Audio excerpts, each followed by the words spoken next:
저희 구겨진 삶을 펴는 기도 시리즈 5번째 시간이고요. 나라의 임하시오며 라는 제목으로 하나님 말씀을 살펴보도록 하겠습니다. 마태복음 6장 9절부터 13절입니다. 우리 같이 한 목소리로 읽겠습니다. 그러므로 너희는 이렇게 기도하라. 하늘에 계신 우리 아버지여, 이름이 거룩히 여김을 받으시오며 나라가 임하시오며 뜻이 하늘에서 이루어진 것 같이 땅에서도 이루어지이다. 오늘 우리에게 일용할 양식을 주시옵고 우리가 우리에게 죄 지은 자를 사하여 준 것 같이 우리의 죄를 사하여 주시옵고 우리를 시험에 들게 하지 마시옵고 다만 악에서 구하시옵소서. 나라와 권세와 영광이 아버지께 영원히 있사옵나이다. 아멘. 여러분, 우리가 주기도문을 지금 살펴보고 있는데 이 주기도문이 얼마나 강력한 기도인지 아십니까? 마치 그것과 처음에 비유를 했었죠. 그 태풍의 눈과 같다. 그냥 우리가 이곳에서 하나님의 백성된 자로서 하나님한테 기도드리는 것이 세상적으로 볼 때는 그냥 겨자씨 하나 같고 아무것도 아닌 것 같지만 결국 그 예수 그리스도로부터 시작된 이 기도가 로마의 종교를 바꿨고 지금 전 세계에 가장 영향력을 끼치는 그런 종교로서 지금도 가장 많이 팔리고 읽는 베스트셀러가 무엇입니까? 바로 성경책인 거죠. 이 하나님의 말씀이 지금 전 세계 가운데 그를 믿는 자들, 그에게 기도하는 자들을 통해서 이루어지고 확장되어지고 있는 것이죠. 그렇기 때문에 우리가 근데 사단은 계속 우리 기도를 뺏어가요. 우리가 우리의 정체성을 뺏어가고 우리가 어떤 존재인지를 잊어버리게 만들죠. 기도할 수 있다는 것을 잊어버리게 만들고 우리가 어떤 존재인지를 잊어버리게 만들어요. 계속해서 이 땅에 살아가는 그 사람들처럼 아무것도 없어서 가난해서 거지 같아서 자신의 힘과 능력으로 자신의 나라를 세우는 일에 최선을 다하면서 살아가게 하는 방식으로 우리를 미혹하고 그 거짓으로 우리를 속여서 결국 우리가 가지고 있는 이 하나님의 자녀됨의 이 특권을 빼앗아가는 것이죠. 우리가 기도하는 사단은요, 우리가 기도하는 걸 가장 두려워하죠. 왜 그렇습니까? 기도하게 되어졌을 때 그 하나님의 나라가 이 행정권, 사법권, 입법권, 이 자치권이 발동이 되어지면서 하나님의 역사가 움직이기 시작하기 때문에 그렇습니다. 그래서 우리는 지금 이 두 번 그 하늘에 계신 우리 아버지여, 이름이 거룩히 여김을 받으시오며 라고 지난 시간에 두 가지 그 기도 제목을 배웠죠. 하늘에 우리 기도의 대상은 무엇입니까?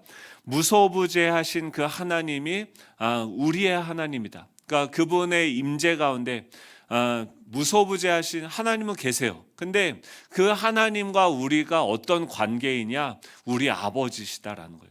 그래서 그분이 이 모든 만물을 다스리고 계시는, 우주를 다스리고 계시는 그 하나님이 우리의 아버지이심을 고백하면서 우리의 기도의 대상을 확인하고 그 존재와 연결되어진 우리가 어떤 존재인지, 또 그 안에서 우리는 무엇입니까? 하나님이 우리 아버지고 우리는 가족으로서 존재하고 있다라는 것.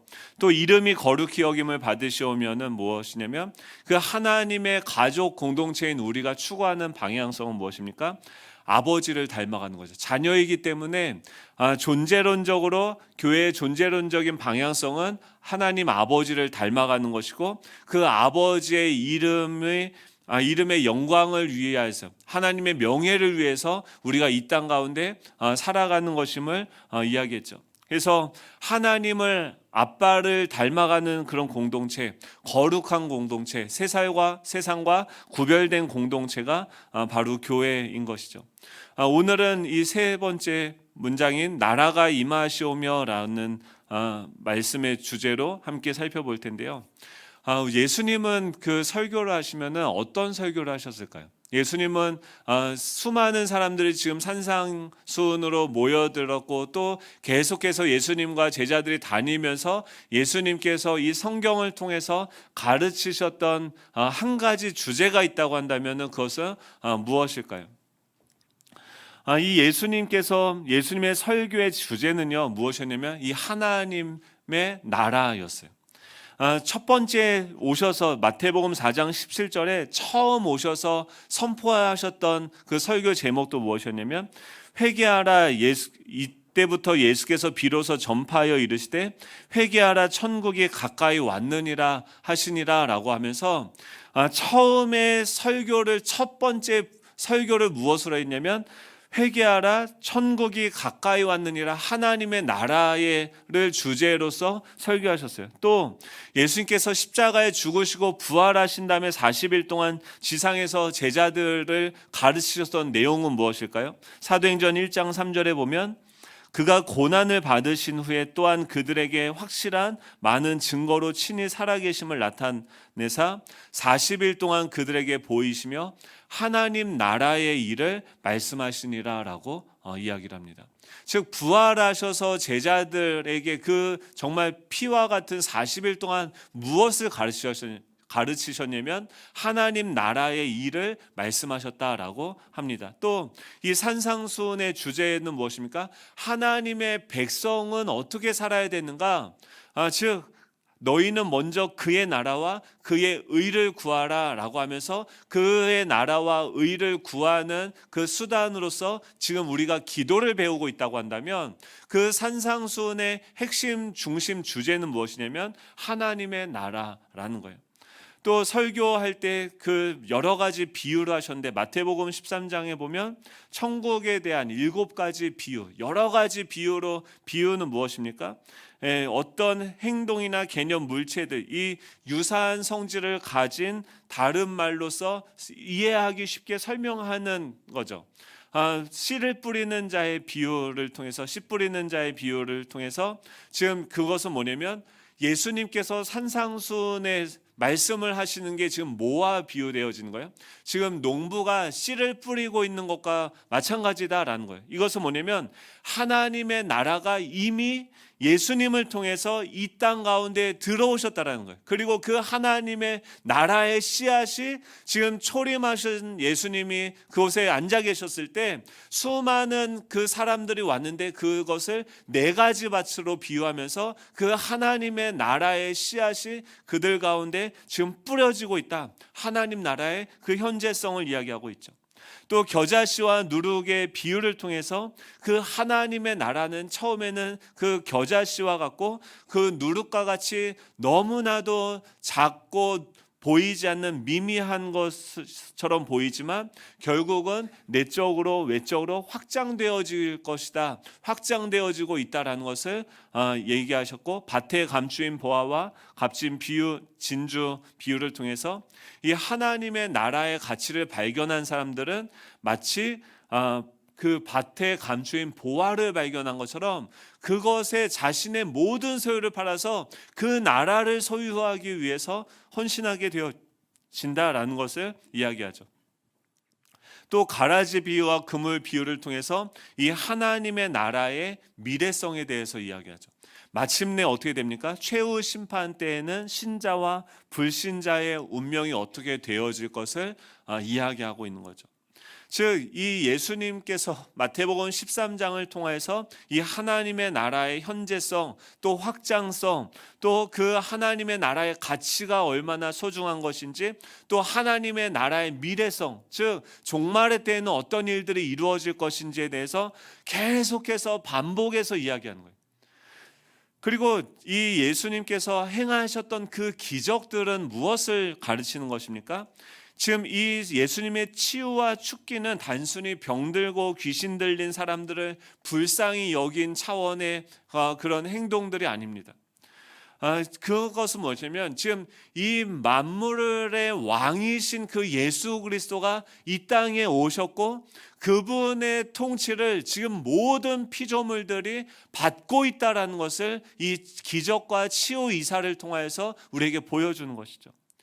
마치 봄이 되면은 개나리와 진달래가 피게 되면 와 봄이 왔구나라는 것을 알듯이 지금 이 예수 그리스도의 그 말씀을 통하여서 그 풍랑이던 자연계가 잠잠하게 되고 보이지 않는 그 영적인 세계, 귀신을 내어 쫓으면은 그 영적인 세계도 이 예수님, 왕 되신 그 예수님의 통치를 받으며 질병이 걸린 사람들, 또 이 물질계 또한 이 물이 포도주가 되어지는 그런 기적들, 사람들의 질병이 치유되어지는 것, 즉 예수님께서 왕이 지금 이 모든 만물을 다스리시는 왕이 지금 그 나라의 왕이 지금 이 땅에 오셔서 지금도 다스리고 계시다라는 것을 보여주는 것이 뭐냐면 초대교회의 그 기적과 치유의 이사죠. 축기의 역사가 나타나는 거죠. 예수님의 능력으로 질병이 고침을 받고 귀신이 쫓겨나는 것은 지금 이 하나님의 나라가 이 첫 번째 아담을 통해서 타락하게 되어지고 이 사단에게 완전히 넘어갔죠. 사단의 권세 밑에 지배를 받고 있던 그들 가운데 왕이신 두 번째 아담이신 예수 그리스도가 그 사단의 나라 가운데 들어오심으로써 이 하나님의 나라의 통치가 회복되어지고 다시금 확장 이 땅 가운데 이루어지기 시작했다는 거예요. 이제는 누구든지 회개하고 예수님을 믿으면 그분을 왕으로 모시면 이제 그 하나님의 통치가 우리 가운데 회복되어지는 거죠. 이게 성경 전체가 얘기하는 게 뭐냐면 이 하나님의 나라예요. 그 주제에 대해서 어떻게 창조되었고 어떻게 완성이 되어지고 하나님이 창조한 그 세상이 왜 이렇게 망가지게 되어졌는지 타락이 되어졌고 그 나라를 어떻게 하나님께서 회복하시는지가 이 구속사인 것이고 마침내 그 나라가 완성되어질 것이다. 이 성경 전체가 이야기하는 게 무엇입니까? 하나님의 나라인 거죠. 예수님의 생애의 결정적인 사건은 모두 하나님의 나라와 관련이 되어 있습니다. 예수님의 초림은 이제 왕이 이 땅 가운데 오셨고 회개하라 천국이 가까이 왔느니라, 즉 하나님의 나라가 하나님의 통치가 우리 가운데 오셨다라는 거예요. 그리고 그 왕이 오셨으니까 우리가 회개하고 그 예수님을 나의 왕으로 받아들이는 거예요. 회개하는 건 뭐예요? 하나님이 왕이신데 내가 왕 노릇하고 하나님의 나라가 아니라 내가 반역자로서 나의 왕국을 구축하고 있던 그 죄를 회개하고 그 예수 그리스도를 나의 주인으로 왕으로 모시게 되어지는 거예요. 진정한 왕이 왔을 때 쿠데타는 진압이 되어지고 그 왕을 받아들이는 자는 이제 살게 되어지는 거예요. 예수님의 죽으심과 부활은 무엇입니까? 그분과 연합되어져서 함께 죽고 다시 태어남으로써 그 나라에 어떻게 들어가는가? 중생해야 돼요. 다시 태어나야 돼요. 예수님의 십자가의 죽으심과 부활하심과 연합되어져서 우리의 죄의 문제, 이미 죄를 범했기 때문에 법정에 가서 이 죄의 문제를 완전히 해결을 해야 되는 거예요. 그래서 심판을 예수님께서 우리 대신에 심판을 받으시고 형벌을 받으시고 그 죄값을 다 치르신 거예요. 그래서 이 땅에는 누가 있습니까? 예수님을 믿는 사람이 있고 믿지 않는 사람도 있죠. 믿지 않는 사람들 왜 계속해서 두려워하며 벌벌 떨고 있어요? 아직 심판을 못 받은 거예요. 아직 형벌을 받지 못한 거예요. 그러니까 우리는 무엇입니까? 이미 이제 죄를 정죄하고 사단이 지금도 죄를 정죄하고 야 너희들 죄인이잖아 이렇게 막 수많은 것들이 우리의 연약함들 우리에게 어떤 영향력을 끼치려고 할 때 우리는 그렇게 얘기할 수 있죠. 그 죄에 대해서 우리는 어떻게 됐습니까? 이미 심판을 받았어요. 이미 형벌을 받았고요. 예수님과 함께. 그리고 우리의 신분이 완전히 회복이 됐어요. 그분과 연합되어져서 함께 형벌을 받고 죽었고 또 그분과 함께 연합해서 부활했으며 승천해서 하나님이 우리를 자녀로서 하나님의 백성으로 받아주셔서 우리는 하나님의 자녀로서 하나님의 통치, 즉 하나님이 우리의 아빠로서 우리를 보호하시고 인도하시는 그분의 가정 가운데 들어가서 살아가는 존재가 되어졌다라는 거죠. 예, 그게 무엇입니까? 이 하나님의 나라죠. 그러니까 출애굽하고 나서 모세가 시내산에서 오실 그 하나님의 나라를 증거했다고 하면 그 예언대로 예수 그리스도를 통해서 그 하나님의 나라가 이 땅 가운데 오게 되어진 거죠. 이제 제사장 나라가 되고 거룩한 백성이 되어서 그 하나님의 통치 가운데 하나님의 다스림을 받으며 살아가는 그런 존재가 되어진 거죠. 이 하나님의 나라, 하나님과 우리와의 관계를 다양한 것으로 성경은 비유하고 있죠. 다양한 여러 가지 은유를 사용해서 비교하고 있는데, 목자와 양과의 관계로도 이야기하고 아버지와 아들과의 관계로도 이야기하고 신랑과 신부, 또 왕과 백성의 관계로도 이야기하는데, 그 중에서 이 하나님과 인간, 이 모든 우주 피조 세계와 우리 인간과 그 하나님과의 관계를 가장 포괄적으로 설명해 줄 수 있는 은유가 무엇이냐면 바로 이 하나님의 나라라는 거죠. 이 나라는 무엇입니까? 나라가 국가에 살면서 우리 학교 다닐 때 배웠죠.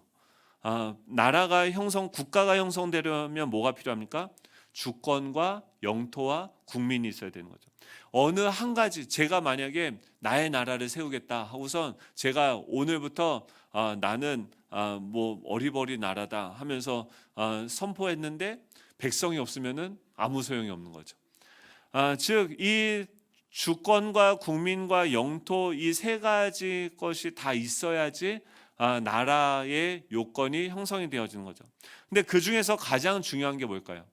바로 주권이죠.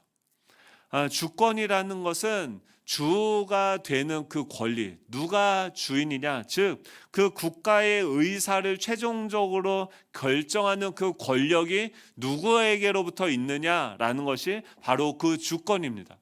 우리가 살아가는 이 대한민국은 헌법 제1조 1항에서 대한민국의 주권은 국민에게 있고 모든 권력은 국민으로부터 나온다라고 하여서 이 국민 주권의 원리를 선언하고 있는 것이죠.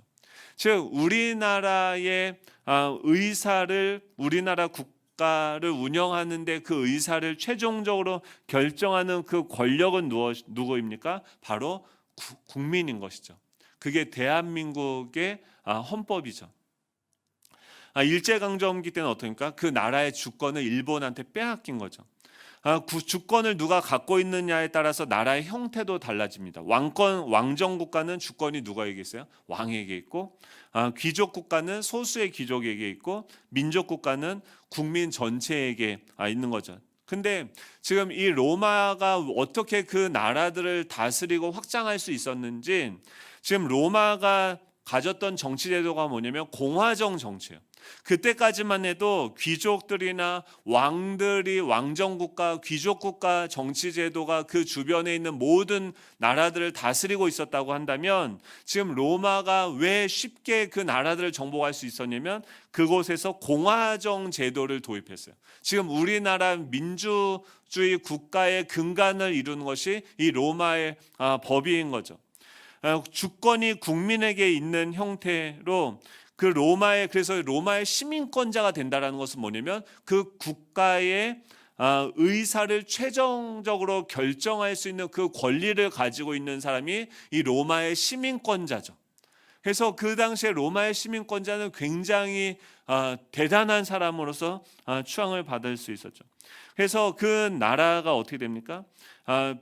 그 입법권, 그 주권이 있다라는 것은 그것의 법을 만드는 권한, 입법권, 행정권, 그 사법권이 있게 되어지는데 법을 만드는 권한, 우리나라는 어떻게 해요? 국회의원들을 우리가 투표를 통해서 선출해서 위임을 하는 거죠. 국회의원들에게 입법권을 위임을 하죠.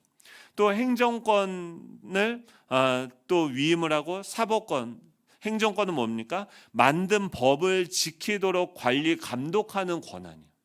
근데 이것을 정부가 하고 있는데 정부를 위임한 것. 우리가 지금도 이제 서울시장을 뽑는데 그 뽑는 주체는 무엇입니까? 국민인 거죠.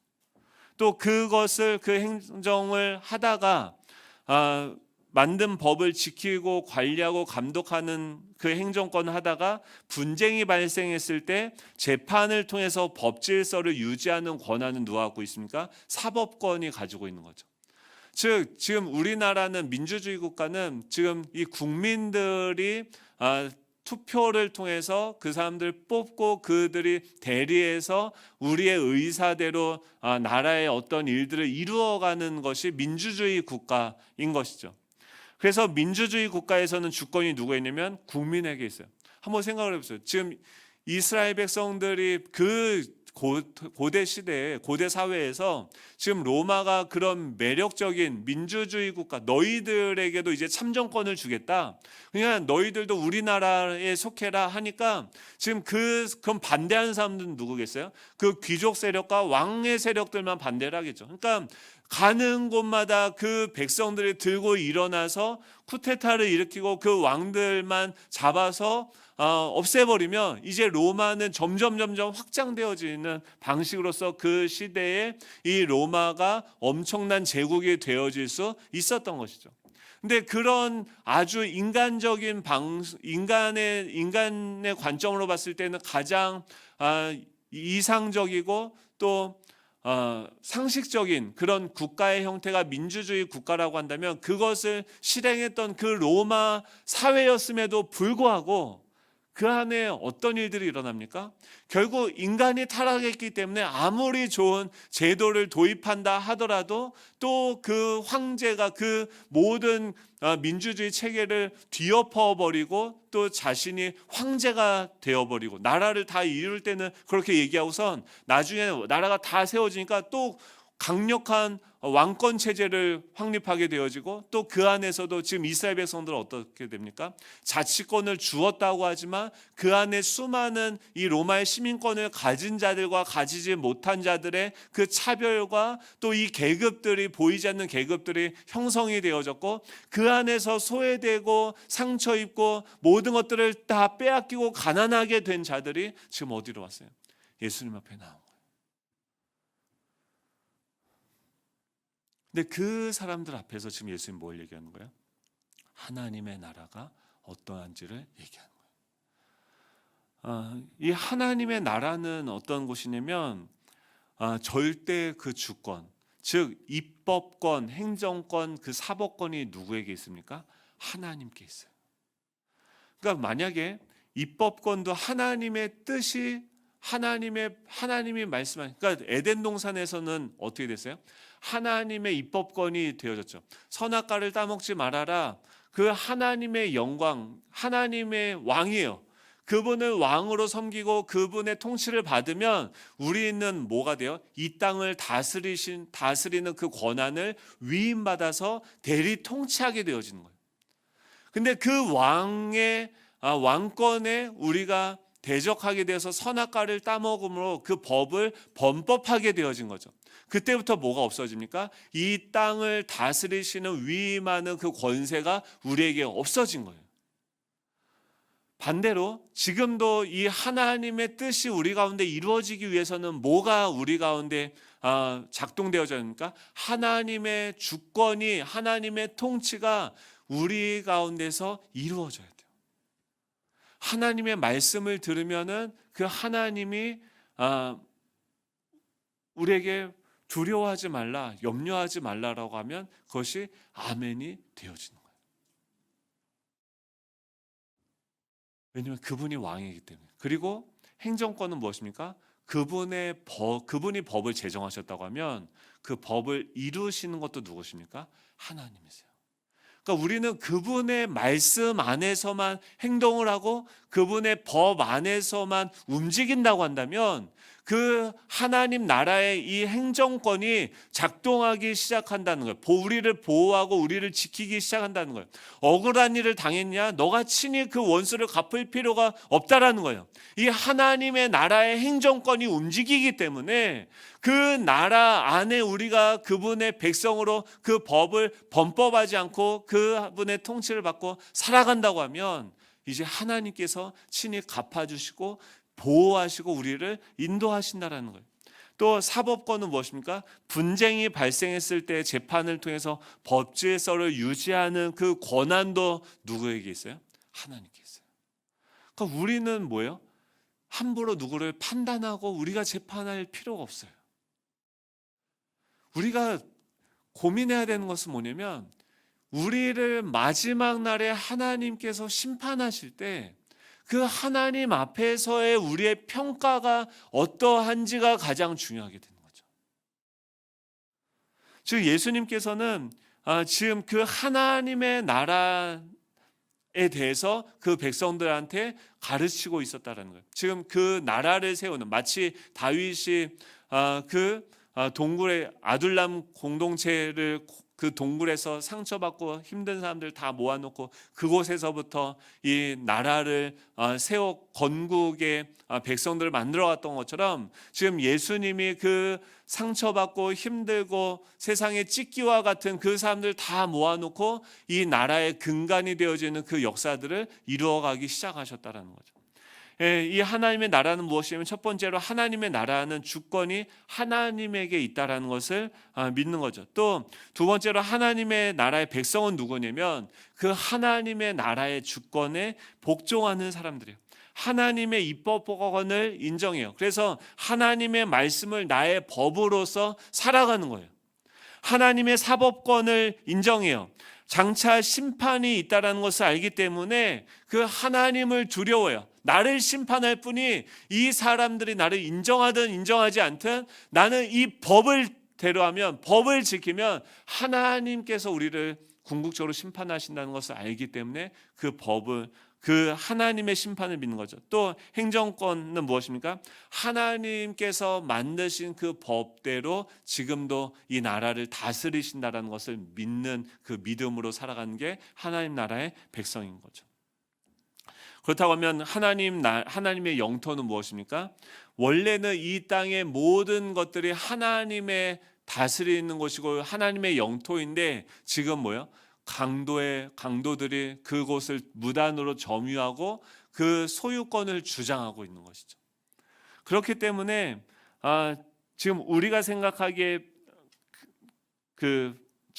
하나님의 영토는 하나님의 통치가 임하는 곳이고, 더 구체적으로 하나님의 통치를 받는 백성들 삶의 모든 영역들을 얘기합니다. 그래서 우리 가운데 하나님의 통치가 이루어지면, 먼저 그의 나라와 그의 의가 내 심령 가운데, 내 생각 가운데 이루어지게 되면, 그런 나를 통해서 이 하나님의 통치가 어디 회복이 됩니까? 먼저 우리 가정부터 회복이 되고 질서가 바로 잡히기 시작합니다.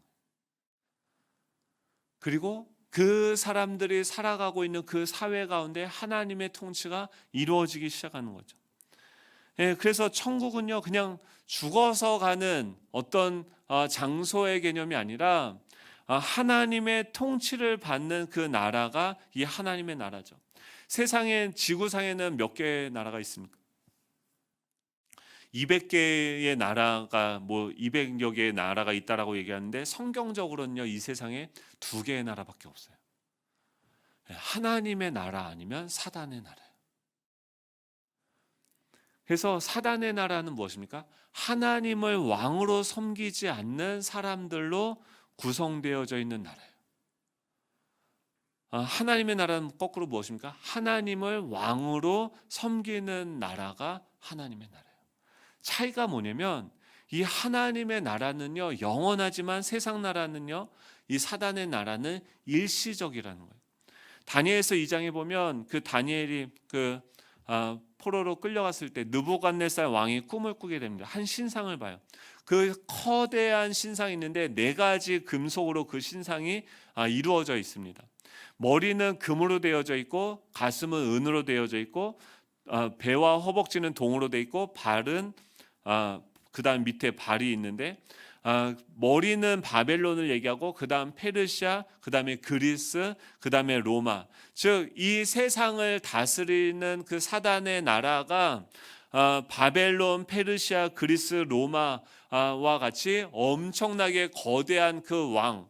지금 이 다니엘이 그 나라 가서 보니까 정말 엄청나라고 위대한 나라고 신상이 거마무시한 거예요. 하나님은 보이지도 않는데 그 성막, 그 예루살렘 성전은 그냥 정말 보잘것없는데 그것에 비해서 세상 나라는 너무나도 화려하고 위대해 보이는 거죠.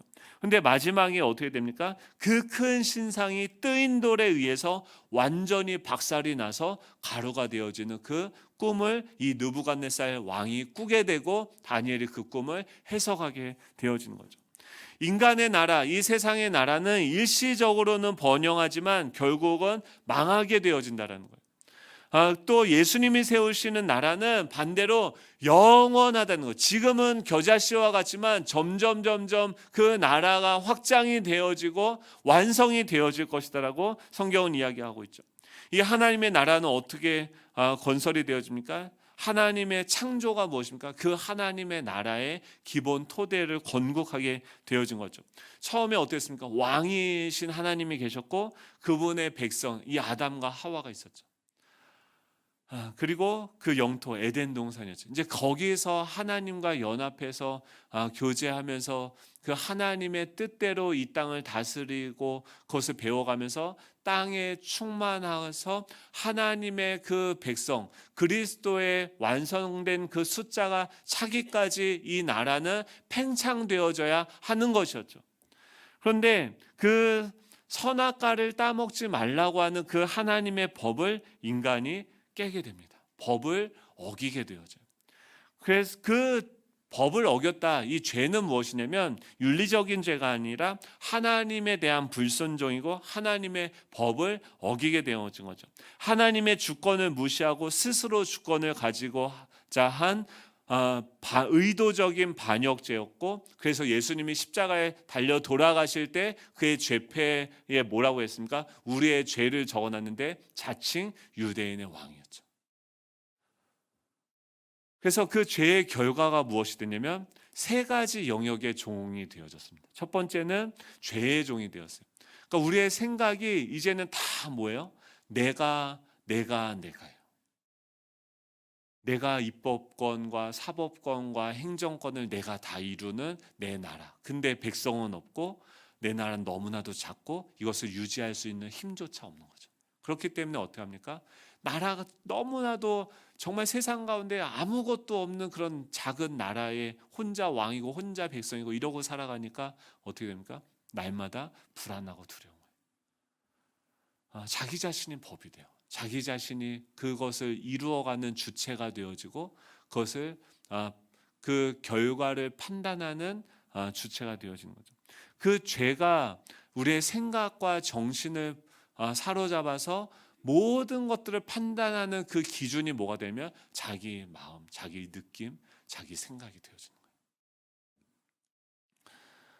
거예요. 그래서 이로 인해서 인간의 지성과 감성과 의지가 타락하게 되고 인간의 전 인격이 죄의 지배를 받게 되죠. 또 무엇의 종이 됩니까? 이 죽음, 사망의 종이 되어져요.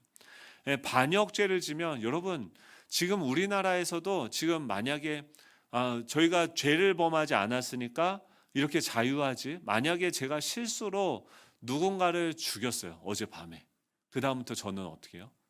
법을 어겼기 때문에 범법자가 되어지고 그때부터 이 법이 저를 묶고 저는 그 법 아래 계속해서 벌벌 떨게 되어지는 거예요. 이 반역죄에 대한 형벌은 무엇이냐면 로마서 6장 23절에 보면 죄의 삭스는 뭐냐면 사망이에요. 그래서 지금 세상 사람들이, 안 믿는 사람들이 이 사단의 종노릇하고 죄의 종노릇하고 이 죽음의 종노릇하게 되어지는 건 뭐냐면 여전히 범죄한 자로서 존재하기 때문에 그들은 심판을 받고 형벌을 받고 이제 그들은 사형죄를 받아야 되기 때문에 이 심판대 앞에 가기까지, 여러분 재판을 받아보셨습니까? 저도 잘 모르겠는데 예전에 어떤 분이 있었어요. 제가 1:1 양육하던 분이었는데 그분이 정신이 아무튼 안 좋은 분이었어요. 그래서 하루는 하나님의 교회에 도끼를 들고 가서 그 유리를 다 깨버렸어요. 그래서 바로 이제 거기서 잡혀갔고 나중에 이제 기소가 됐고 재판을 받는데, 재판 받는 데까지 이제 같이 갔거든요. 근데 같이 갔는데 죄를 범하니까 완전히 그 행정권에 꼼짝도 못하는 거예요. 거기서 재판을 받고 2년형을 언도받았어요. 좀 전까지 그냥 자유롭게 그냥 같이 들어갔는데 저는 죄를 안 범한 사람이고 이분은 죄를 범한 사람이에요. 근데 거기서 판사가 어떻게 그 검사가 이제 죄를 이야기하고 판사가 그 법에 대한 형벌을 선언하는 즉시 법정 구속이 되어서 아무 준비도 안 하고 그냥 갔거든요. 그냥 이 정도면은 집행유예가 되거나 뭐 이럴 줄 알았는데 거기서 집도 그대로 있고 다 자동차도 그분 차를 타고 거기 갔는데 모든 게 한꺼번에 그냥 거기서 법정 구속이 돼서 바로 형벌로 들어가는 거예요. 사람들이요 재판을 받기 전에 그분이 어떻게 하냐면 벌벌벌벌 떨더라고요. 왜 죽음의 종노릇하게 되어지냐면 우리가 아직 심판을 받지 않은 범죄자가 되었다고 한다면 그 죄의 지배 가운데 있게 되는 것. 죽음이라는 것은 그래서 범죄자가 되었다는 것은 뭐냐면 죽음의 종이 되어서 한평생 죽음에 대한 공포 속에서 살아가는 것이고, 이 죽음이라는 것은 무엇이냐면 영적으로 이 하나님의 통치, 하나님의 보호와 돌보심을 받지 못하는 상태 가운데 지금 영적인 죽음 가운데 살아가고 있다는 거죠. 즉 죽음이라는 것은 궁극적으로 마지막에는 어떻게 됩니까? 불못, 즉 영원한 하나님의 나라 감옥에 갇힌 채로 하나님과 단절되어서 살아가게 되어지는 미래가 그들 가운데 다가오고 있기 때문에 사단뿐만 아니라 그의 종노릇하고 있는 그 백성들도 지금 벌벌 떨면서 두려워서 그 사망의 종노릇하고 매여 있는 것이죠. 그리고 이 사단의 종이 되어져서, 사단은 무엇을 통해서? 이 죄와 죽음을 통해서 그 백성들을 사로잡아서 다스리고 있는 것이죠. 에베소서에 보면 뭐예요? 예수 믿기 전에 우리들은 다 뭐예요? 이 사단의 지배를 받고 있고 그 죄와 사망이 우리를 다스리고 있었다라고 이야기합니다. 그 하나님의 나라가 그렇게 파괴되어지고 깨어지고 기울어졌는데 그곳에 하나님께서 구약시대는 어떻게 합니까? 약속을 주셨어요. 내가 너희들을 회복할 것이다. 어떻게 해요? 아들을 대신 내어주셔서 누군가가 너희들이 받아야 되는 그 심판을 대신 받고 형벌을 받는 방식으로서 내가 너희를 구속할 것이다 라는 것을 약속을 주셨고, 그 약속을 예수님께서 이 땅에 오셔서 성취하신 거죠. 그래서 예수님이 이 땅에 오신 이유는 무엇입니까? 바로 이 죄의 문제, 이 사단의 권세에 우리가 종노릇하고 있고 그 죄의 문제를 해결하지 못하면 이 사단에게 묶여 있을 수밖에 없기 때문에 그 죄의 문제를 해결하시기 위해서 오신 것이 무엇입니까? 바로 십자가인 거죠. 십자가가 왜 능력이 되냐면 십자가를 보면 내가 죄인이었는데 내가 이미 심판을 받았구나, 내가 이미 형벌을 받았구나, 내가 자유하게 되어졌구나. 이제 그 모든 더 이상 하나님으로 인해서 우리에게는 죄와 저주와 이 형벌이 우리에게는 해당이 되어지지 않는다라는 거예요. 예전에 죄인으로서 우리가 사단이 뭐라고 얘기하면 거기에 어쩔 수 없이 종노릇하고 굴복할 수밖에 없었는데 십자가에 연합돼서 우리가 이미 죽었고 그분과 연합되어져서 우리가 부활함으로써 하나님의 자녀가 되어졌다라는 것을 이 십자가는 우리에게 증거로서 계속해서 증언하고 있는 것이죠. 그래서 안 믿는 사람들한테 저건 미련하고 수치스러운 건데 우리는 뭐야? 저 형벌을 이미 받았기 때문에 자유하게 되어져. 또 예수님이 오신 이유는 무엇입니까? 이 사망을 패배시키기 위해서 오셨어요. 죽음을 정복하셨어요. 디모데후서 1장 10절에 보면 이제는 우리 구주 그리스도 예수의 나타나심으로 말미암아 나타났으니 그는 사망을 패하시고 복음으로써 생명과 썩지 아니할 것을 드러내셨다. 사망을 패하셨다라는 것은 사망을 폐지하셨다라는 것이 아니라 사망을 패배하게 하셨다라는 거예요. 사망의 권세를 끊었다, 전투력을 상실하게 했다. 전에는요 우리가 죽는다 하면은 완전 무서워서 벌벌 떨 수밖에 없었어요. 근데 예수님이 그래서 어떻게 합니까? 친히 대속적인 죽음을 향해서 친히 그 죽음 가운데 걸어가셔서 죽음 가운데 누우셨어요. 근데 어떻게 됩니까? 그 죽음을 하나님이 그 크신 능력으로 인하여서 죽음 가운데 있는 예수 그리스도를 다시 살리신 거예요. 그리고 죽음의 동고를 나오게 하심으로 죽음을 패배하게 하신 거예요. 우리가 이 땅에서 살아가는 우리 모두 다 육체를 입고 있기 때문에 다 모두가 다 이 육체의 죽음을 경험할 것이지만 그것이 우리를 두렵게 할 수 없죠. 왜 그렇습니까? 우리의 몸은 죽는다 할지라도 예수 그리스도가 첫 번째 열매로 부활하신 것처럼 우리도 그분과 연합되어서 이 몸의 육신은 죽지만 우리는 그 안에서 예수 그리스도와 함께 다시 살아날 것을 믿기 때문에 더 이상 먹고 살기 위해서 죽을 것 같아서 내가 뭔가를 하는 일들은 없는 거예요. 죽음은, 사망은 이미 우리에게 패배한 줄로 믿습니다. 죽음은 우리의 두려움의 대상이 아니에요. 우리의 무덤은요, 여러분 기뻐하십시오. 모두 다 비게 될 거예요. 그리고 세 번째는 무엇이냐면 사단을 정복하러 오셨어요. 히브리서 기자는 히브리서 2장 14절 15절을 보면 자녀들은 혈과 육에 속하였으며 그도 또한 같은 모양으로 혈과 육을 함께 지니심은 죽음을 통하여 죽음의 세력을 잡은 자 곧 마귀를 멸하시. 이 죽음의 세력을 잡은 자 마귀를 멸하시며 또 죽기를 무서워함으로 한평생 매어 종노릇하는 모든 자들을 놓아주려 하심이라라고 얘기해요. 사단을 패배하게 하심으로써 뭐예요? 죽기를 무서워함으로 한평생 매어 종노릇하는 모든 자들을 놓아주시기 위해서 오셨다는 거예요. 사단은요 패배했지만 멸망당하진 않았어요. 아직도 우는 사자처럼 두루 다니며 삼킬 자들을 찾고 있어요. 교회를 박해해요. 빛의 사자인 양, 광명한 천사인 양 우리에게 와서 여전히 죽음의 지배 가운데에서 우리가 추구하던 것들, 어떻게 하면 성공하고 어떻게 하면 유명해지고 내가 어떻게 하면 잘 살 것인지, 이런 썩어 없어지는 천국의 건축 재료 같은 것들을 붙잡기 위해서 평생 우리에게 주어진 이 귀중한 인생을 허비하게 만드는 거예요. 근데 이제는 무엇입니까?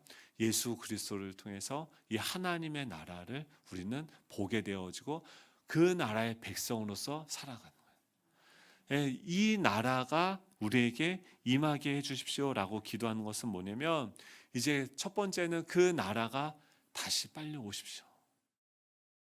예수님 빨리 오세요 좀. 재림하십시오. 오십시오. 그리고 언제 예수님이 뭐라고 하셨어요? 내가 세상 끝날까지 이 복음이, 천국 복음이 온 세상에 전파되리니 그제야 끝이 올 것이라. 지금 주님이 오시는데 아직도 택한 백성 중에 구원받지 못한 자들이 있는 거예요. 그래서 그들에게 계속해서 그러니까 하나님의 나라가 임하시오면은 무엇입니까? 그 예수님을 믿지 못하는 자들의 회심을 위해서 기도하고 그분들이 다시 하나님 나라의 백성으로 들어올 수 있도록 하는 거죠. 그리고 그 하나님의 나라가 임하시오면 무엇입니까? 내 안에 이 하나님의 법 질서가 세워지고 하나님이 왕이 되고 우리 삶의 행정권, 입법권, 그 사법권이 하나님께 있음을 고백하면서 하나님 나라의 백성으로서 이 세상 가운데, 사단의 나라 가운데, 이 썩어 없어지는 세상 가운데 하나님의 나라의 백성으로서 살아가면서 빛을 발하는 거예요. 이게 하나님의 나라입니다. 그 나라가 지금 어떻게 해요? 오고 있고 지금도 확장되어지고 있어요. 하나님 나라가 하나님 나라를 지금도 건설 중에 있어요. 내가 거처를 예비하러 간다. 와, 입주할 날을 우리가 기다리고 있습니다. 분양권 받았어요. 근데 빨리 입주하려면 뭐 해야 돼요? 잃어버린 영혼들을 구원해야 돼요. 나라가 임하옵시며를 위해서 우리 기도할 때 우리 찬양하고 기도하고 예배 마칠 텐데요.